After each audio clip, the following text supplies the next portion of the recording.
நாடு முழுவதும் உள்ள தேசிய நெடுஞ்சாலைகளில் செல்லும் வாகனங்களுக்கு கிலோமீட்டருக்கு ஏற்ப சுங்க கட்டணம் வசூலிக்கப்படுது. இதனால சுங்கச்சாவடிகள்ல போக்குவரத்து நெரிசல் ஏற்படுவதை தடுக்க ரொக்கமா வசூலிக்கப்பட்டு வந்த கட்டணம் ஃபாஸ்டாக் முறைக்கு மாற்றப்பட்டுச்சு. தேசிய நெடுஞ்சாலைகளையும் சுங்கச்சாவடிகள் வழியாக பயணம் செய்யும் தனிநபர் வாகனங்களுக்கு ஆண்டுக்கு ரூபாய் 3000 சுங்க கட்டணம் செலுத்தும் பாஸ் வழங்கும் நடைமுறை நெடுஞ்சாலைத்துறை அமைச்சர் நிதின் கட்கரி வெளியிட்டிருக்காரு. அதன்படி சுங்கச்சாவடிகள்ல ஆண்டுக்கு ரூபாய் 3000 செலுத்துவது மூலமா புதிய ஃபாஸ்டாக் பாஸ் பெற்றுக்கொண்டு ஒரு ஆண்டுக்கு 200 முறை சுங்க கட்டணம் இல்லாம பயணிக்கலாம். இந்த நடைமுறை ஆகஸ்ட் 15ஆம் தேதி முதல் அமலுக்கு வர இருக்கு.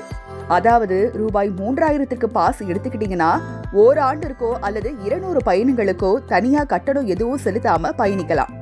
கார், ஜீப் மற்றும் வேன்கள் போன்ற தனிநபர் பயன்பாட்டு வாகனங்களுக்கு மட்டும்தான் இந்த ஆண்டு பாஸ் திட்டம் பொருந்தும். பொது பயன்பாட்டு வாகனங்கள் அல்லது வணிக வாகனங்களுக்கு இந்த பாஸ் பொருந்தாது. நீங்க 3000 ரூபாய்க்கு பாஸ் எடுத்தீங்கன்னா நாடு முழுவதும் உள்ள சுங்கச்சாவடிகள்ல பயணிக்கலாம்.